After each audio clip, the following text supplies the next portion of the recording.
Sí, buenos mediodías. Muchas gracias a Presid por conformar este panel en el que hemos participado. Un grupo interesante de técnicos de APRESID. Así que bueno, el tema que se va a tratar, donde las estrellas son los disertantes, es fundamentalmente el tema de brechas, que es un tema que venimos hablando siempre, distintas definiciones de brechas, rendimiento potencial, rendimiento exploratorio. Los mismos autores han tenido participaciones donde han definido las brechas a las que tenemos que llegar o las brechas reales a las que estamos llegando. Se van a analizar seguramente cuáles son los factores que tienen que ver de manejo que pueden achicar esas brechas y también cuáles son los factores limitantes. Y esto de las brechas es un tema que está muy ligado con el ambiente, evidentemente. Tenemos la genética, tenemos el ambiente, tenemos el manejo. Y bueno, son los temas que todos los años aprendemos algo y que hoy estos distinguidos autores e investigadores nos van a exponer. Así que bueno, ustedes son los que van a manejar la situación. Bueno, arranco yo.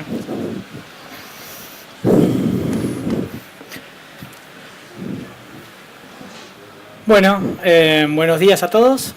Mi nombre es Lucas Borrás, yo trabajo en la Facultad de Ciencias Agrarias en Rosario, soy investigador de CONICET. Hoy voy a presentar algunas cosas que hemos hecho. Puse un título un poco tentativo, ¿no? Que es Manejo para incrementar rinde y calidad en soja, y vamos a ver algunas cosas un poco puntuales que considero relevantes en términos de manejo para optimizar el cultivo, el rendimiento y la calidad. Primero, algo de importancia de la implantación. En los últimos años estuvimos trabajando bastante en temas de implantación y calidad de implantación. Creo que es un tema que se ha tocado mucho en maíz y poco en soja, y vemos algunos resultados interesantes en términos de pérdida de rendimiento si tenemos una implantación mala. Ahora vamos a ver qué es buena y qué es mala. Un segundo punto, vamos a ver algunos aspectos determinantes de rendimiento. Hicimos un análisis en varios sitios, sobre todo de manejo. Bueno, surgen algunas cosas de manejo ambientales. Y después quería poner algo de calidad para ver qué se puede hacer para incrementar la calidad de lo que cosechamos, sobre todo teniendo en cuenta que hoy es un tema candente para la Argentina en cuanto a proteína y aceite que estamos cosechando. Así que bueno, la primera parte, un poco de calidad de implantación. Venimos trabajando hace ya varios años con la gente de Syngenta, con el Seed Care Institute que tienen y demás, en términos de cuán importante es la implantación. Acá tengo simplemente un poco una foto, ¿no? que intenta poner que la siembra es un momento crítico, y lo que hacemos nos condiciona el lote, nos condiciona en términos de cuándo sembramos, qué genotipo sembramos, cómo lo fertilizamos y demás. Yo específicamente me voy a enfocar no tanto en cuándo y en qué sembramos, sino en cómo sembramos, qué densidad ponemos y sobre todo en qué calidad de canopeo estamos poniendo al momento de la siembra. Cuando digo calidad de implantación, hablo de qué variabilidad temporal tenemos entre las plantas cuando emergen, o espacialmente cuán bien quedan en el surco. ¿Qué importancia tiene eso en soja? En maíz lo sabemos todos, es una importancia crítica. En soja, tradicionalmente se pensaba que no era un aspecto tan importante en términos del rendimiento del cultivo. Y por último, bueno, algo de espaciamiento, pero que es bien importante.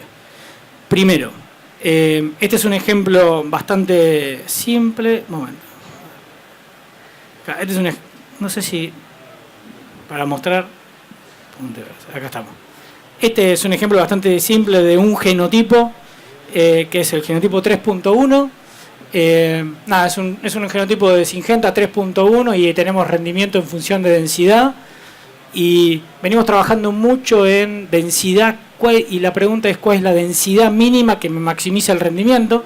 Yo estoy seguro que si hiciera una encuesta acá previa a mostrar esto y les preguntara cuál es la densidad mínima que maximiza el rendimiento para un genotipo tan corto como 3.1 en zona núcleo, aunque lo sembremos temprano, nadie hubiera dicho 10. Incluso con 5 plantas por metro cuadrado bien logradas tenemos el 90% del rendimiento, con lo cual muchas veces estamos sobresembrando Y obviamente ese mismo genotipo sembrado un mes y medio más tarde necesitamos 30 plantas por metro cuadrado para maximizar el rendimiento. Hemos hecho este tipo de ensayos con un montón de genotipos en un montón de ambientes y hemos generado algunas recomendaciones, que es un poco lo que vengo a mostrarles. Para grupos cortos sembrados temprano, la mínima densidad que maximiza el rinde, esto para zona núcleo, es 10 a 20 plantas por metro cuadrado. Para grupos cortos sembrados un poco más tarde, o sea, mediado de diciembre, fin de diciembre, hay que poner 30 o 40 plantas para maximizar el rinde. Para grupos largos, sembrado temprano, con 10 plantas siempre nos alcanza, bien plantas bien logradas. Y para grupos largos, sembrados tardíamente en zona núcleo, con 10 a 20 plantas por metro cuadrado alcanza. O sea, les mostré un ejemplo puntual y esas son las recomendaciones de la densidad mínima que maximiza el rinde. Y hay que tener hay un punto bien importante, que es que cuando nos pasamos de esa densidad mínima, en general no cae el rinde, y cuando nos pasamos mucho, empezamos a perder rinde cuando estamos sembrando temprano y grupos largos. En general empezamos a tener vuelco y demás. Con lo cual, sembrar 50, 60 plantas por metro cuadrado, que en el campo de vez en cuando se ve, perdemos rinde en esos casos. Grupos largos temprano. Y lo otro que hemos hecho en cuanto a... Eso fue lo primero que hicimos, un poco la parte de densidad mínima, densidad que maximiza el rinde. Lo segundo que hicimos fue, bueno, cuán importante es cómo están distribuidas las plantas en el canopeo. ¿Perdemos rinde por mal distribuidas o no, como en maíz? Hicimos un experimento en el cual sembramos muy alta densidad y después lo raleamos a una densidad normal, 30 o 20 plantas por metro cuadrado, y lo raleamos para que todas las plantas queden bien distribuidas, espacial y temporalmente, porque emergieron todas al mismo tiempo.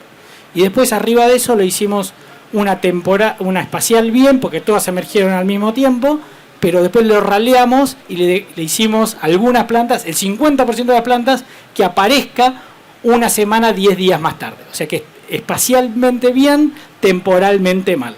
Y después tenemos obviamente la espacial mal, temporal bien, que es ralear mal en el surco, y después la peor de todas, que es espacial mal y temporal mal. ¿Está bien? De esto lo hicimos varios años, en fecha temprana, en fecha tardía, con densidad baja, densidad alta, grupo largo, grupo corto. La verdad que fueron experimentos grandes y a su vez muy demandantes en términos de mano de obra. Como resultados más importantes, primero, el efecto negativo de la desuniformidad espacial, tener las plantas mal distribuidas en el surco, fue menos frecuente que el efecto de la desuniformidad temporal. ¿Está bien? Solamente vemos que cuando las plantas están mal distribuidas en el surco, perdemos rinde en grupos cortos y perdemos rinde a 200 kilos más o menos. Cuando vemos pérdida de rinde, vemos ese nivel. O sea que espacialmente mal no perdemos un rinde mucho, no en todos los casos, ¿sí? La desuniformidad temporal, en todos los casos vimos que cuando tenemos plantas que emergen en distintos momentos, tenemos pérdida de rendimiento. Y eso es grupos cortos, grupos largos, fecha temprana, fecha tardía, densidad baja, densidad alta. ¿Está bien? La respuesta es independiente del grupo de madurez, y a su vez la respuesta o la pérdida de rendimiento fue siempre, o sea, el rango explorado es de 5 a 13% de pérdida de rendimiento, con lo cual quiere decir que una soja que en nuestra zona nos rinde 4.500 kilos, estamos perdiendo 400 kilos, 350 kilos como promedio, cuando tenemos el 50% de las plantas emergiendo una semana más tarde. Último punto bien importante, aumentar la densidad no siempre es recomendable porque no es un paliativo al momento de tener problemas en desuniformidad temporal. O sea que aumentar la densidad no me salva del problema cuando tengo una desuniformidad temporal buena. No sería algo a hacer. Esto está en un trabajo que me lo pueden pedir, están descritos más específicamente genotipos y demás que lo pueden ver. Segundo aspecto, me gustaría mostrarle algo que hicimos en los últimos años con la gente de Don Mario, hicimos un análisis de los ensayos que ellos tienen en la parte de desarrollo, nos enfocamos en la zona centro, estos son los puntos, hay más o menos entre 15 y 18 sitios por año, y la pregunta que nos hicimos fue: ¿qué factores del manejo y qué factores del ambiente nos permiten explicar las diferencias de rinde entre todos esos sitios. Si teníamos 4 genotipos de la empresa en franjas con repeticiones en todos esos sitios. Y en cada sitio se evaluó zinc en el suelo, fósforo en el suelo, lluvias, radiación, temperatura en vegetativo, en reproductivo, fenología, un montón de cosas. Y de manejo, fecha de siembra, y fungicida, ¿no? O sí. Este es el rango de rendimiento que exploramos. Obviamente son 3 años, son unos 53 sitios.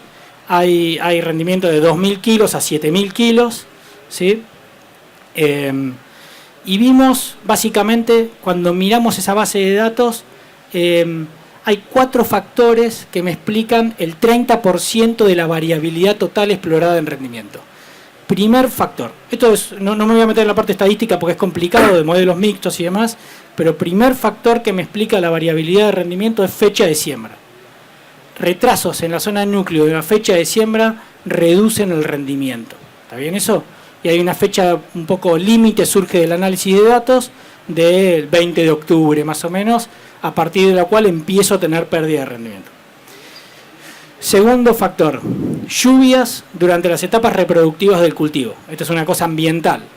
Pero el efecto de la lluvia, si tengo más lluvia o menos lluvia, depende de si tengo napa o no tengo napa en el suelo. Si no tengo napa en el suelo, cuanto más me llueve en reproductivo, quiere decir enero, febrero, marzo, está analizado como lluvias en vegetativo, lluvias en reproductivo. Si no tengo napa, quiere decir que al momento de la siembra no tengo una napa a más de 2 metros, o sea, lo tenga a menos de 2 metros, la lluvia es fundamental para tener buenos rendimientos. Ahora, si tengo napa a menos de 2 metros, me llueve mucho o me llueve poco, me da lo mismo en términos de rendimiento. O sea, lluvias es importante, pero hay una interacción muy fuerte con napa. La napa también interacciona con tipo de suelo. Cuando analizamos todos los datos, ¿sí?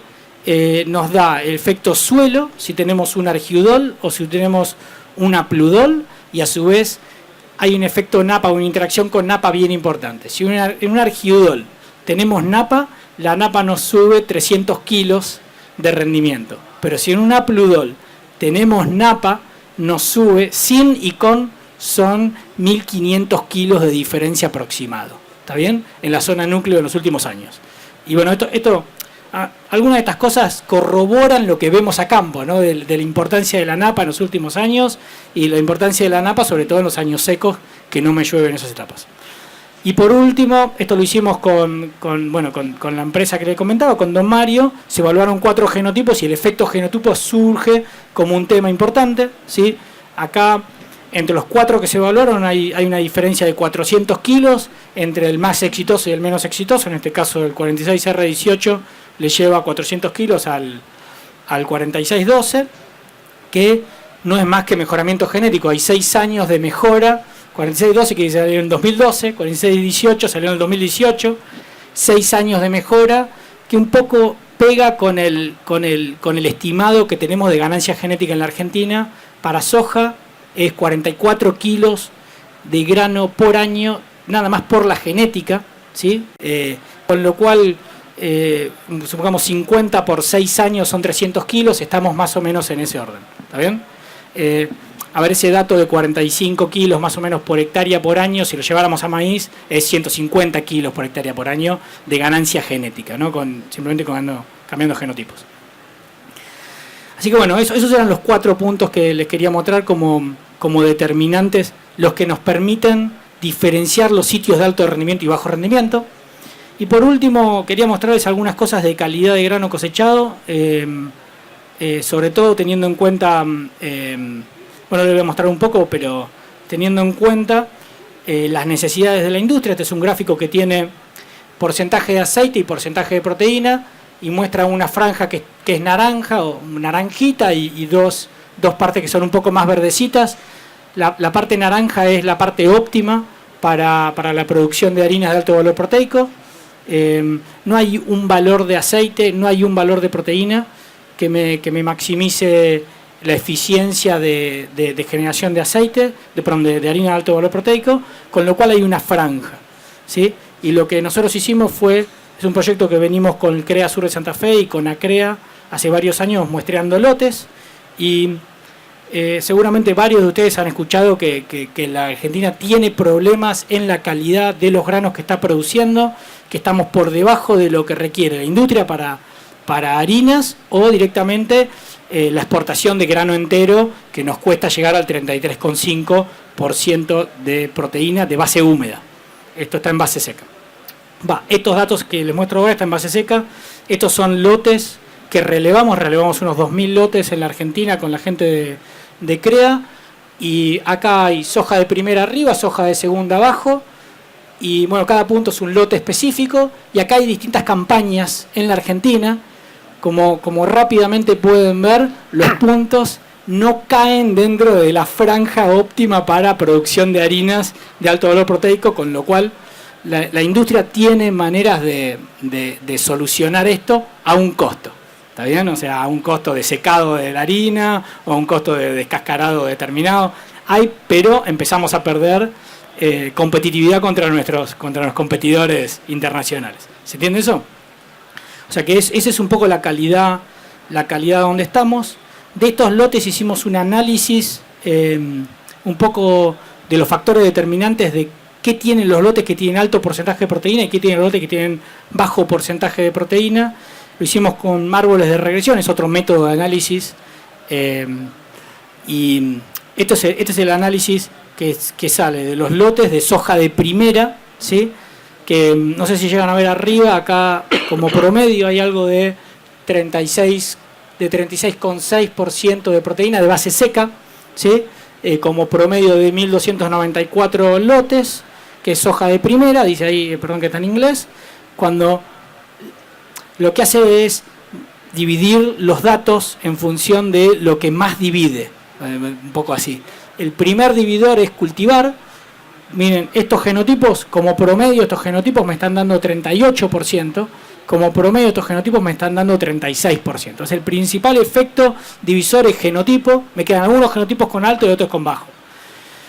Cuando hacemos un análisis de todos los factores que están dentro de esos árboles y lo dividimos en factores de manejo y factores ambientales, y ponemos como porcentaje de la variabilidad total que vemos en porcentaje de proteína, que explican los de manejo y que explican los ambientales, arriba tenemos variables de manejo, que serían los que surgen como relevantes de la base de datos, es genotipo, grupo de madurez, fecha de siembra, y abajo los que surgen como importantes ambientales es longitud, latitud, precipitaciones, radiación, temperatura en distintos momentos.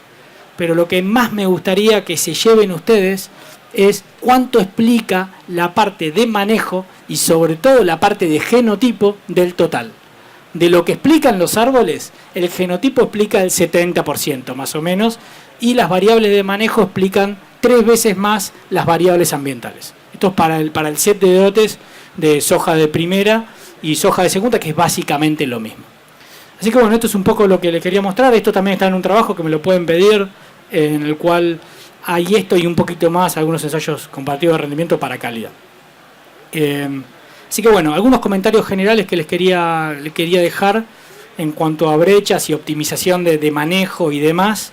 Primero, hay que prestarle atención a la calidad de implantación en nuestros lotes en soja, o sea, el efecto o la importancia de tener una buena implantación no es nada más importante para maíz, es también importante para soja.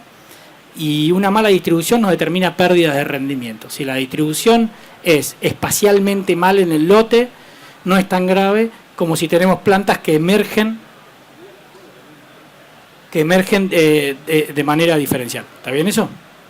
Segundo punto importante, factores que explican diferencias en rinde en zona núcleo. Para explicar las diferencias en sitios nos surgen 4 puntos, bueno, serían 5 puntos clave. 1, fecha de siembra, lluvias en reproductivo y su interacción con napa. Si tenemos napa no nos importa. Napa y su interacción con tipo de suelo, y el genotipo como factores que nos discriminan toda esa variabilidad de rindes. Por lo menos surgen como más importantes, ¿está bien? Que nos explican la gran mayoría de los datos. Y por último, las variables de manejo nos permiten explicar mejor las diferencias en porcentaje de proteína entre lotes que las ambientales. O O sea, nos explican 3 veces las de manejo, las ambientales, los porcentajes de proteína que estamos cosechando. Entre la de manejo surgen crítica, elección de genotipo, y dentro de elección de genotipo, grupo de madurez y fecha de siembra como una cuestión crítica. Tanto dentro de soja de primera, atrasamos la fecha de siembra, tenemos más porcentaje. Obviamente la de segunda tiene mucho más porcentaje que la de primera, naturalmente. Así que bueno, gracias por la atención. Les dejo mi correo, les dejo el Twitter. No soy un gran tuitero, pero se los dejo.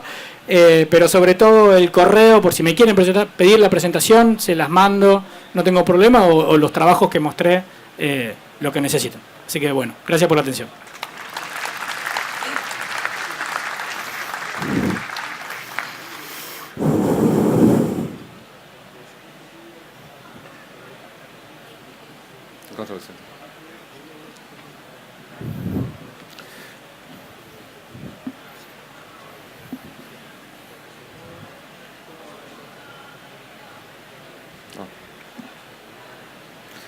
Bueno, buen mediodía para todos. Ahora me tocó, Lucas me dejó un minuto, así que perfecto. La idea cuando se armó el panel era hablar un poco de soja y mirarlo a 2 escalas.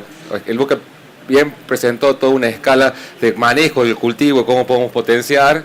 Y la idea era que yo presentara un poco de lo que nosotros vemos la soja desde el punto de vista del manejo del sistema de producción, ¿no? Es como elevar un poco la mirada y decir, bueno, vamos a mejorar las condiciones para soja y qué herramientas tenemos para que esta soja pueda potenciar su producción, ¿no? Con lo cual, vamos a ver la aproximación, le vamos a presentar algunos resultados que tenemos desde el grupo nuestro. Y tengo esta, siempre me cargan cuando pongo esta porque la pongo siempre, pero los cultivos siempre tienen que capturar estos recursos para poder producir. Cuando nosotros manejamos los sistemas de producción, tratamos de que estos recursos estén más disponibles, que estén disponibles en tiempo y en forma. Y básicamente, si uno quisiera empezar a trabajar en el sistema de producción y el efecto sobre la soja, nos vamos a poner un poco más soja céntrico para ver los efectos en soja. Evidentemente tenemos lo que es el efecto sobre la acumulación de agua, el manejo de los nutrientes, ¿no? Pero también, cuando nosotros queremos intensificar, hacemos un uso mejor de los recursos. Y está bueno que veamos un poco desde este punto de vista. Y cuando hablamos de sistemas agrícolas, nosotros tenemos que pensar que tenemos sistemas agrícolas en los cuales nosotros ponemos cultivos que van a tratar de usar los recursos que tenemos. Y lo posiciono en el otro punto, tenemos los sistemas perennes que estarían aprovechando los recursos todo el tiempo, ¿no? El ejemplo del monocultivo de soja, que es nuestro gran defecto que tenemos en la producción, es que ponemos un cultivo que está 4 o 5 meses, lo tenemos totalmente desprotegido del suelo, y sabemos que eso hace una disminución y un mal uso de los recursos. En los sistemas agrícolas nosotros tenemos herramientas para poder tratar de mejorar la producción de soja en particular. Si queremos hacer un uso eficiente de estos recursos y de los insumos que utilizamos, le vamos a mostrar unos ejemplos. Necesitamos conocer primero cuáles son las disponibilidades de recursos necesarios para producir, para manejar un sistema de producción, para ver qué cultivos metemos, ¿no? Tenemos que conocer la distribución temporal de esos recursos y la disponibilidad de los mismos, o sea, que necesitamos información, datos, todo esto implica datos. Y evidentemente identificar cuál es el recurso más limitante para poder hacer el uso más eficiente. O sea, para poder hacer el uso eficiente necesitamos si es el agua, si son los nutrientes. En el caso que tenemos napa, el agua no pasa a ser un recurso, sino los nutrientes pueden llegar a estar limitándonos lo que es la producción, ¿no? Les voy a mostrar algunos ejemplos. Esto es la estación experimental de Olivero, por ejemplo. Y si nosotros queremos ver los datos climáticos, son promedio de casi 30 años, más de 30 años. Y nos muestra que en promedio esta es la distribución que tenemos de lluvia, acá a la izquierda, y la distribución de radiación a la derecha. O sea que tenemos durante un ciclo de cultivo en promedio unos 2.800 megajoules de radiación para utilizar y tenemos un poquito más de 1.000 milímetros para utilizar de agua, ¿no? Ahora, si hacemos monocultivo de soja, vamos a estar usando mucho menos de eso. Si nosotros hacemos distribución de una soja de primera, esto es un experimento que hicimos con Juan Enrico en la experimental nuestra, vemos lo que está en blanco sería el tiempo que no estamos ocupando con ningún cultivo. Y fíjense que alternativas que tenemos teniendo 1.000 milímetros de precipitaciones, podemos tener un trigo ciclo largo, podemos brochar una cebada, podemos poner una arveja. Y fíjense que los tiempos de ocupación son todos diferentes. Este es el famoso puntero. Son todos diferentes. Y lo puse acá abajo como si era una pastura perenne que no está ocupando los recursos todo el tiempo, ¿no?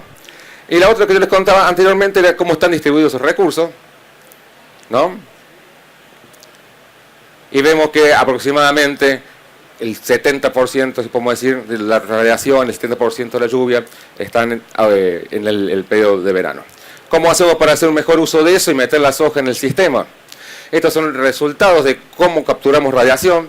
Antes del rendimiento. No.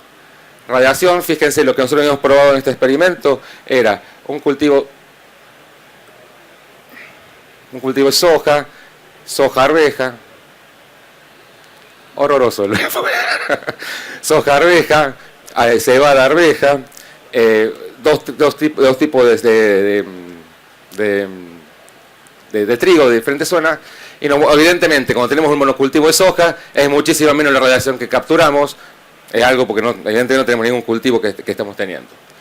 Si nosotros decimos cuánta agua capturada tenemos, o sea, cuánta agua tenemos en este tipo de secuencias, también cualquier tipo de secuencia nos va a hacer una mayor captura de agua, ¿no? O sea que solo intensificando un poco los sistemas de producción, vamos a ser mucho más eficientes en lo que es el uso del agua. Cuando vemos el rendimiento esto, fíjense, este es el rendimiento de la soja, el monocultivo de soja, y fíjense que la soja a las secuencias igualan o levemente disminuyen su producción en las sojas de segunda, básicamente por una fecha de siembra. Pero fíjense que hay secuencias como esta cebada soja, en la cual en 2 años de experimento nos han puesto el mismo rendimiento que poder hacer un monocultivo de soja. O sea, que lo que nosotros tenemos es un mayor, evidentemente, la soja es el principal actor de este sistema, pero básicamente nosotros podemos hacer una mayor uso, usando mejor los recursos, hacemos una mayor producción. ¿Estamos ahí, muchachos? Este es el ensayo de larga duración que tenemos en oliveros. Nosotros empezamos en el año 2006 este ensayo.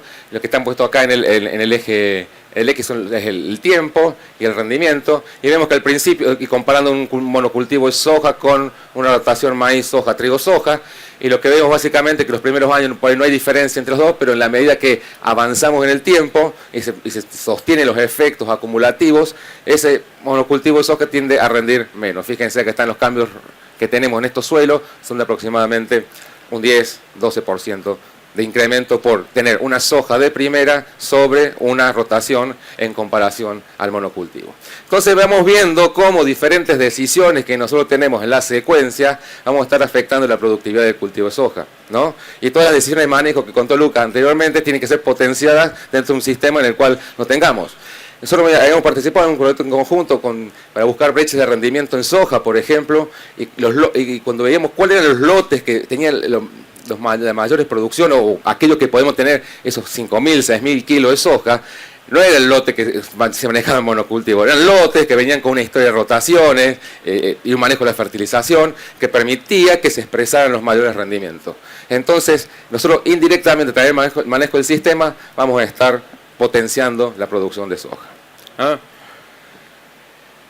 Este otro ejemplo es un resultado de INTA Marco Juárez que te muestran soja, trigo, soja, maíz, sorgo, la inclusión del sorgo, y fíjense como después de 5 años de rotaciones tenemos un efecto de incremento en el rendimiento, que es el famoso efecto de las gramíneas que nosotros siempre recomendamos en la zona nuestra. Estos efectos están hechos sobre suelos arquidoles. Uno cuando por ahí ve en otros sistemas de producción, no son suelos un poco más limitados o tienen menos desarrollo, los efectos de la secuencia son mucho mayores. O sea, el incluir un cultivo cobertura o incluir en suelo más suelto con menos desarrollo tiene mayor impacto en lo que es el rendimiento y la producción de los cultivos. Fíjense en el mismo ensayo de larga duración, Nicolás Sanmarti, que trabaja en nuestra experimental, el becario, lo que hizo fue calcular a través de la medición de sonda de neutrones hasta 2 metros, durante 6 años medimos cuánta agua capturaba la secuencia. Y fíjense que lo que está en verde oscuro sería el periodo que está el cultivo, o sea, sería el agua que realmente es utilizada por el cultivo. Lo que está en verde clarito sería los periodos no utilizados del agua. Evidentemente tenemos un fuerte efecto y fíjense que incluyendo un cultivo de cobertura, en este caso usamos una gramínea dentro de la secuencia donde capturamos casi el 80% del agua. Esa agua en el cultivo de cobertura es biomasa que se va incorporando, que va mejorando el sistema. Me parece que es interesante ver esto y ver qué magnitud. Fíjense, cuando uno va sumando los consumos de agua, fíjense que en total tenemos 4.000, después de 6 años tenemos 4.500 milímetros de agua acumulados, de los cuales con el monocultivo de soja solamente podemos aprovechar un 60%, acumulado en 6 años. Entonces es pensar un poco para afuera, más arriba, para saber cómo podemos potenciar el efecto. Y cuando hablamos de nutrientes, hablamos del agua, de un recurso. Otro recurso que podemos manejar a largo plazo son los nutrientes. El nutriente que más necesita cualquier cultivo es el nitrógeno, porque implica la fotosíntesis y la producción. En este trabajo, esta revisión que hemos dicho, básicamente para repasar un poco, vemos claramente que hay una relación directa entre la cantidad de nitrógeno absorbido y el rendimiento. El promedio de esta pendiente nos dice que son aproximadamente 80 kilos de nitrógeno para producir una tonelada de soja. Lo que está puesto en el gráfico acá a la derecha es el nitrógeno derivado de la fijación biológica del rendimiento. Fijémonos que las curvas azules y las rojas nos está diciendo que para producir más necesitamos más fijación, o sea, necesitamos mucho nitrógeno derivado de la fijación para poder explicar el rendimiento, ¿no? Básicamente en las pendientes eran 52 kilos de nitrógeno para producir una tonelada, fijado para poder producir una tonelada. Entonces, decir, bueno, necesito el nitrógeno, ¿cómo se lo aporto? Y no voy a hablar del nitrógeno en soja, que no hay que fertilizarlo, no podemos, tenemos que usar el aporte natural. Pero sí lo que podemos hacer a través del efecto del sistema es potenciar un poco el proceso de fijación biológica. En el mismo ensayo de rotaciones que tenemos en el libro, durante 2 años medimos la fijación biológica en diferentes secuencias. Tenemos el monocultivo de soja, que es el blanco, incluso un cultivo de cobertura y la incorporación de gramíneas en la secuencia. Y vemos que incorporando gramíneas en la secuencia, podemos incrementar un poquito el aporte de la fijación biológica. O sea, son todos efectos que nosotros estamos teniendo por manejar el sistema y meter la soja dentro de un sistema que sea productivo y de alta producción. Hablando de otro nutriente, para poder charlar un poco, para no descargar el nitrógeno, el fósforo lo tengo que aportar. Un nutriente de baja movilidad, no se fija el fósforo, entonces lo tenemos que andar aportando. Esta es una curva en la que mostramos la importancia que hay fósforo absorbido con rendimiento, que tiene este tipo de requerimiento. Y si queremos hablar de soja de alto rendimiento, que son las soja de 5 a 6.000 kilos, si en promedio necesitamos 7,3 kilos de fósforo para producir una tonelada, en soja de alto rendimiento necesitamos un poco menos, está trabajando mucho más eficientemente, pero cuando multiplicamos los 5 por el requerimiento que tiene, la extracción es muchísimo mayor. ¿Estamos? ¿Cómo manejamos el fósforo y cómo lo podemos pensar en el sistema? O sea, cuando nosotros vamos a hacer la soja, hacemos un análisis suelo, está deficiente, aplicamos un arrancador, que es lo que hace generalmente la mayoría, y estamos contentos. Pero lo que pasa es que nosotros, al ser un nutriente de baja movilidad, lo uso el fósforo como ejemplo, lo podemos manejar en el sistema.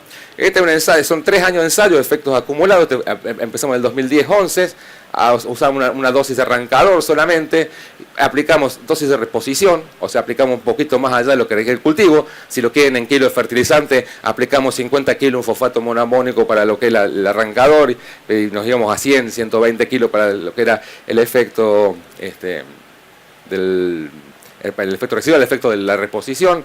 Vemos en 3 años seguidos las respuestas. Evidentemente el fósforo nos alcanza con lo que nos da el arrancador, pero partiendo en 3 años seguidos, esas respuestas eran significativas. Pero si nosotros vemos el indicador del suelo, fíjense que habíamos partido un suelo entre 10, no llega a 15 partes por millón, que por ahí está cerca de los umbrales de respuesta, pero nosotros, haciendo una fertilización de reposición durante 3 años, fíjense que el arrancador nunca me va a llegar a poder empezar a reponer. Esto con el arrancador nos quedamos cómodos. Entonces estamos dosis más altas para poder.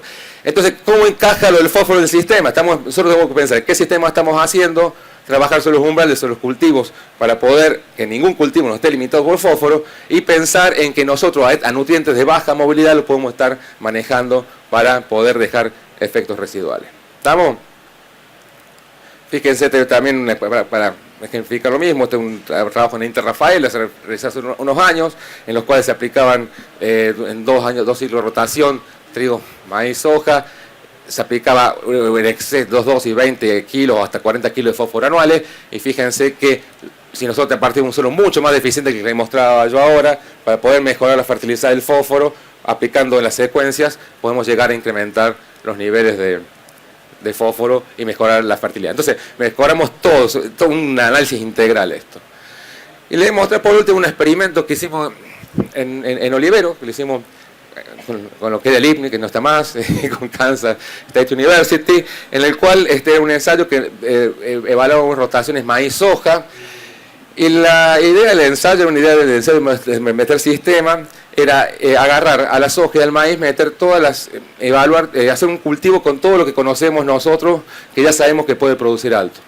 hay mucho conocimiento sobre eso, sobre el manejo, hay algunos conocimientos acá que poníamos, o sea, sobre que las fechas más tempranas de soja son las que más rendimiento da, que podemos reducir el espaciamiento, manejar la densidad, mejorar el mejor cultivar, todas esas cosas juntas.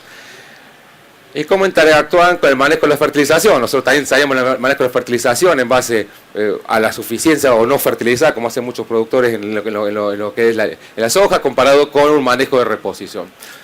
Entonces era como comparar dos paquetes o una interacción entre el paquete del manejo, o sea, intensificar el manejo. Queremos decir, bueno, vamos a ver si solamente uso el efecto manejo o manejo más la fertilización. Entonces habíamos hecho 4 tratamientos. La práctica más frecuente era esta que tenía el sembrar no la fecha más temprana, por ejemplo, el manejar la soja con un espaciamiento más de 52 en vez de estrecharlo. La fertilización por recomendación era fertilizar, solamente usar la fertilización sin cambiar la práctica de manejo. O el otro tratamiento solamente manejarlo sin cambiar la fertilización y el otro fertilizar bien y hacer una intensificación del manejo. Este es nuestro tratamiento rápido, está publicado en alguna revista del IFNI, pero básicamente lo que yo quería mostrar acá es esto de rendimiento. O sea, ahí vimos interacción entre el manejo y el manejo de la fertilización, y básicamente lo que vemos son promedio de 3 años, de 2 años, tenemos un incremento por fertilizar solamente. Fíjense que solamente los 47 quintales esto fue solamente por haber manejado sin manejar demasiado la fertilización, y que llegamos casi a los 5.000 kilos, ¿no? Cuando nosotros intensificamos, tomamos decisiones de tener una mayor producción, pero a su vez lo acompañamos de alguna práctica de la fertilización. Básicamente lo explicamos esto por lo que era lo que ocurría en el periodo de llenado de grano. Entonces, no sé si los mareé con tanta información de golpe. En conclusión, yo tengo 2 o 3 conclusiones y estaría bueno que estarían las preguntas de esto, ¿no? A mí me parece que nosotros tenemos decisiones a escala de sistema que van a afectar la producción del cultivo de soja. O sea, cuando nosotros manejamos todas las prácticas de manejo, lo metemos para potenciar el rendimiento y tratar de disminuir una brecha. Nosotros las decisiones para que esto sea mejor las tomamos antes para mejorar el ambiente. Todo lo que mostró Luca antes, de que la condición ambiental, agua, etcétera, para potenciar eso y que el cultivo no sea limitado. Es importante, y esto sí, es importante conocer cuál es la magnitud, distribución de los recursos. O sea, necesitamos, si tenemos vamos a un lugar a producir, cuánto llueve, cómo se distribuye, hacer análisis solo para saber si tengo limitante o no limitante de fósforo, si tengo más la materia orgánica, cómo tengo la condición de fertilidad general del tema, para poder, como objetivo, tratar de hacer la mayor captura de la situación. Y esta decisión de conocer la magnitud y la distribución es lo que a mí me va a dar herramientas para poder decidir qué secuencia hacer y qué secuencia meto, si meto un cultivo de cobertura, no lo meto, hago un doble cultivo, etc. Toda la práctica de intensificación, que fue lo que pusimos al último, del manejo del cultivo, debe ser acompañado de un manejo de nutrición. O sea, si nosotros vamos a empezar a decir, bueno, vamos a meter la fecha de siembra más temprana, vamos a cortar espaciamiento, vamos a hacer todo el paquete que tenemos para poder realizarlo, entonces tenemos que acompañarlo con una buena nutrición, porque es lo que nos va a estar potenciando y dando el máximo rendimiento. Y esto, bueno, una conclusión que sacamos, porque no mostré mucho, pero los procesos que ocurren durante el cuajado de llenado de las semillas, solo hemos visto que son los procesos que están más afectados cuando metemos intensificación y manejo de nutrientes. Y para final una foto, esto es para que veamos qué pasa con el manejo en el largo plazo. Son el ensayo de rotaciones del INTA Marco Juárez de 30 años. Fíjense que son diferentes secuencias: maíz, soja, soja, maíz, trigo, soja. Esto es contenido de carbono en profundidad. Y fíjense cómo la decisión de meter las rotaciones más intensas con gramínea son las que se ven reflejadas en diferencias en el carbono. El CF es con fertilización y se ve que esa fertilización es mayor. Este es nuestro grupo de trabajo, parte del grupo de trabajo que estuvimos trabajando en soja, y cualquier pregunta la contestamos. Muchas gracias. Tenemos Instagram ahora, así que súmenlo. Bueno, muchas gracias. Tenemos muchas preguntas, así que vamos a aprovechar el tiempo. Lo que recomiendo es que las respuestas sean cortas, ¿no? Bueno, la primera pregunta para Lucas es, en regiones semiáridas como La Pampa, para sojas sembradas en octubre, ¿qué recomendás en cuanto a ciclo de densidad ¿empieza a ser determinante ahí la densidad? Sí, la densidad, el manejo de la densidad en soja es contraintuitivo con respecto a maíz, ¿sí? En general, cuando nos vamos a ambientes más áridos o que tenemos problemas de agua, en maíz bajamos la densidad. Mi recomendación es, en los peores ambientes tenemos que subir la densidad. Es como cuando nos fuimos de una fecha temprana a una fecha tardía, la tardía que rinde menos, tenemos que subir la densidad para maximizar el rendimiento. Obviamente en esas zonas en las cuales el agua es una limitante, tenemos que manejar el ciclo y lo tenemos que manejar con respecto al grupo de madurez.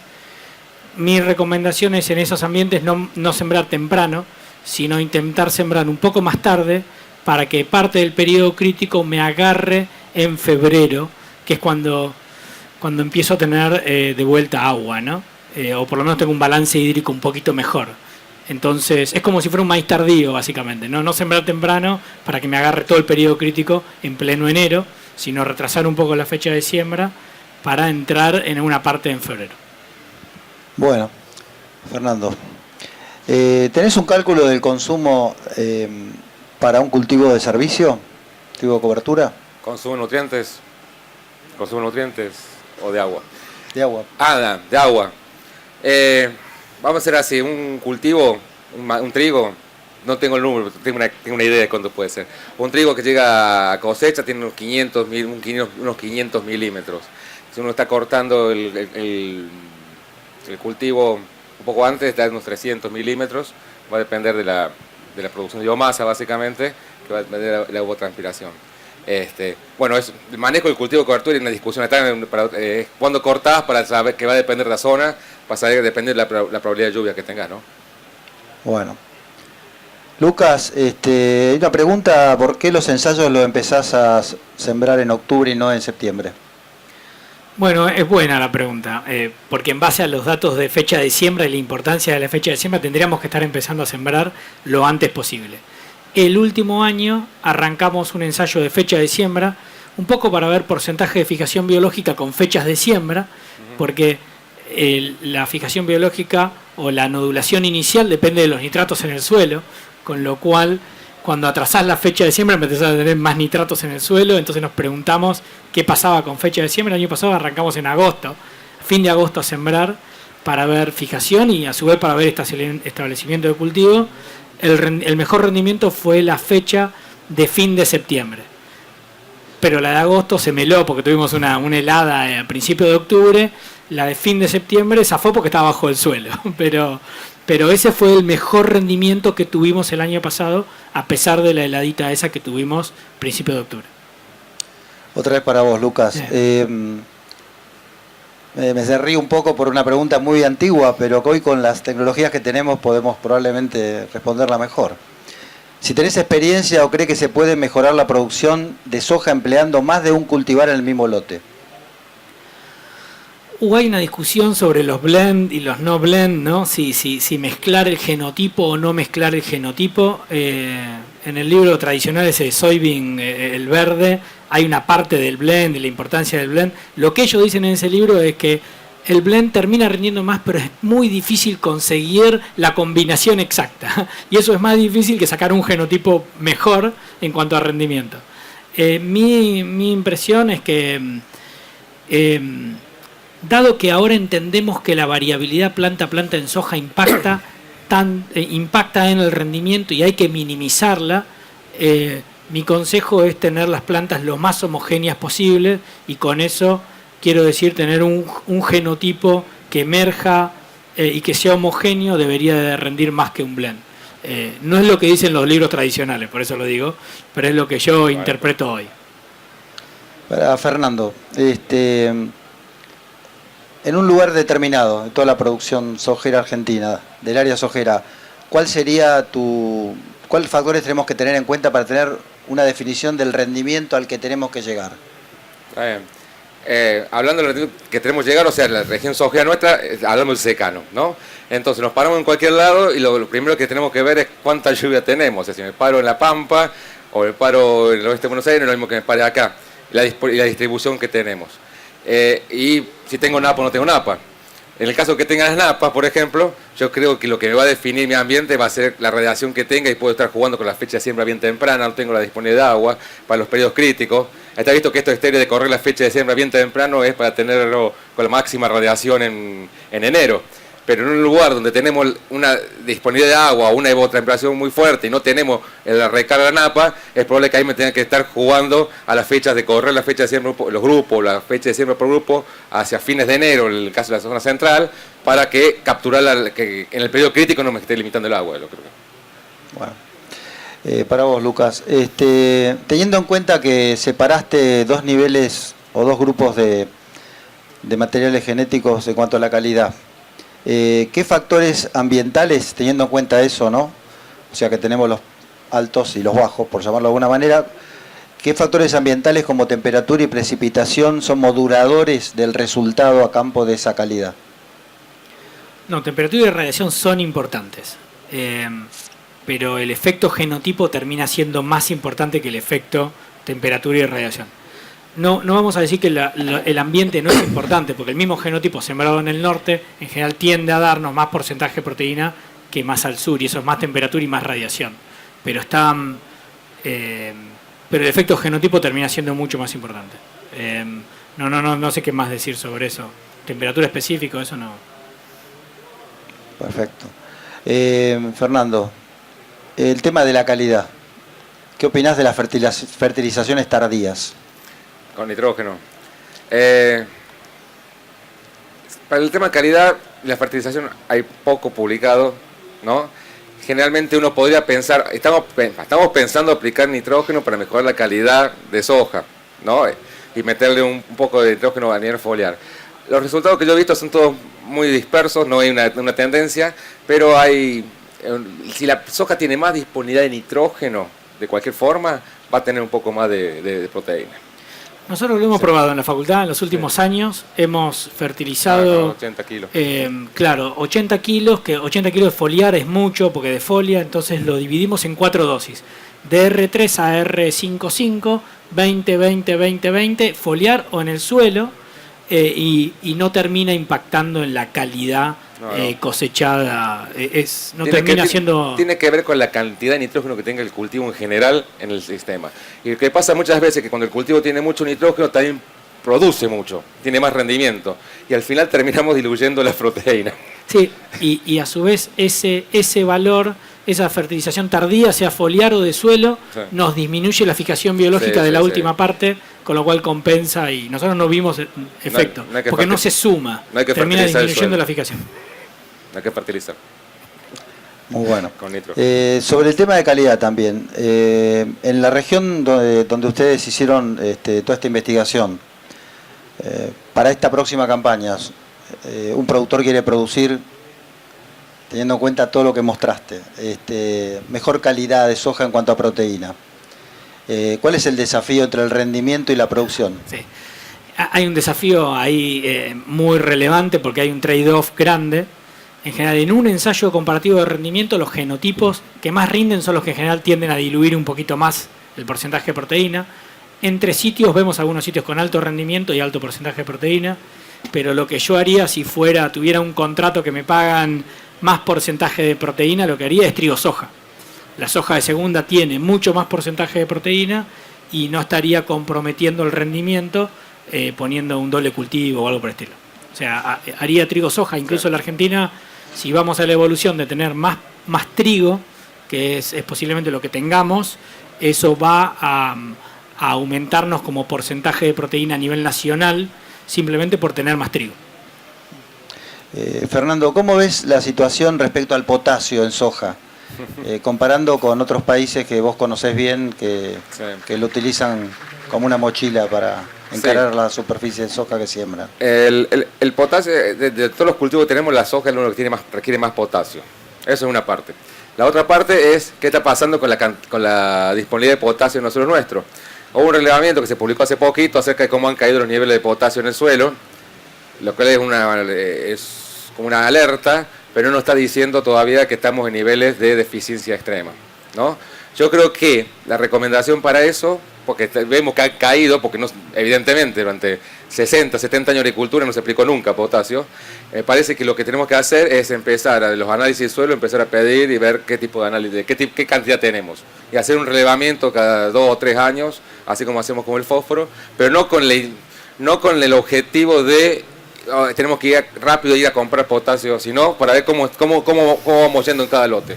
Bueno, si me puedo meter con esto también. Por favor.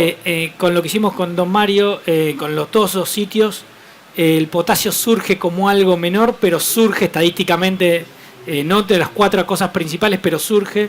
En los sitios hay 3 o 4 sitios que tienen bajo potasio y tienen menos rendimiento estadísticamente por eso. Sí. Lo que vamos a hacer este año es, en función de eso, poner un par de franjas con alto para ver si en los casos que hay poco aumenta el rendimiento o no. Para tener un número y para llevar un número de acá, los suelos en promedio de la zona nuestra están en 400, 500 partes por millón, una cosa así, y los umbrales internacionales, no tenemos locales porque no tenemos sitio de respuesta, pero los umbrales internacionales eran de 150. No sé si va a ser lo mismo, pero va a ser ese rango. Lo que pasa es que antes estábamos en 600, 700. Entonces me parece que por ahí tenemos que empezar a relevar y ver esta historia. Y hay cuestiones específicas por ahí de la calidad o del grano que uno podría trabajarlo con follares, pero no hay mucha experiencia en eso. Bueno, estamos con el tiempo cumplido. Muchísimas gracias. No. Cada año toda esta información suma mucho. Lo que uno ve es que el esfuerzo que ustedes hacen, que es enorme, debería estar un poco más, si bien se hace en otros lugares del país, mucho más universalizado dentro de la Argentina, porque el tema de la interacción genotipo-ambiente, manejo-ambiente, etcétera, es muy importante.